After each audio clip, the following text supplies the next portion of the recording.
എൻ്റെ ദൈവം, ഇത് ചായപാത്രം തന്നെയാണോ? എന്തൊരു കറ പിടിച്ചിരിക്കുകയാണെന്നല്ലേ. നമുക്കിതൊന്ന് ക്ലീൻ ചെയ്ത് നോക്കാം. ആവോന്നറിയില്ല, ഒന്ന് ട്രൈ ചെയ്ത് നോക്കാം അല്ലേ.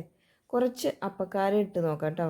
അപ്പക്കാരം നല്ലപോലെ തന്നെ എല്ലാ ഭാഗത്തും നമുക്കിതൊന്ന് സ്പ്രെഡ് ചെയ്ത് കൊടുക്കാം കേട്ടോ. ഇനി അതിന് ശേഷം നമുക്ക് ഒരു ചെറുനാരങ്ങ എടുത്തിട്ടുണ്ട്. ഞാൻ എപ്പോഴും ചെറുനാരങ്ങ എടുക്കുമ്പോഴേ ഇതുപോലെ കട്ടായിട്ട് വരുള്ളൂ. എനിക്ക് എപ്പോഴും മറന്നു പോകുന്നൊരു കാര്യമാണ് ചെറുനാരങ്ങ കട്ട് ചെയ്യുമ്പോൾ. അതുകൂടെ ചേർത്തിട്ടുണ്ട്. ഇനി കുറച്ച് നമുക്ക് വിനീഗർ കൂടെ ചേർത്ത് ആ ഒരടപ്പ് വിനീഗർ കൂടെ ഒഴിച്ചിട്ട് ഒരു 10-20 മിനിറ്റോ അല്ലെങ്കിൽ ഒരു അരമണിക്കൂർ നമുക്കൊന്ന് റെസ്റ്റ് ചെയ്യാനായിട്ട് വെക്കാം കേട്ടോ. അത് കഴിഞ്ഞിട്ട് നമുക്ക് നമ്മുടെ ചകിരി വെച്ച് നമുക്കിതൊന്ന് തേച്ചൊരച്ച് നോക്കാം എന്താ സംഭവിക്കുക കേട്ടോ. അപ്പോൾ അത് ഏകദേശം നമ്മുടെ പരിപാടി തീരാറായിട്ടുണ്ട്.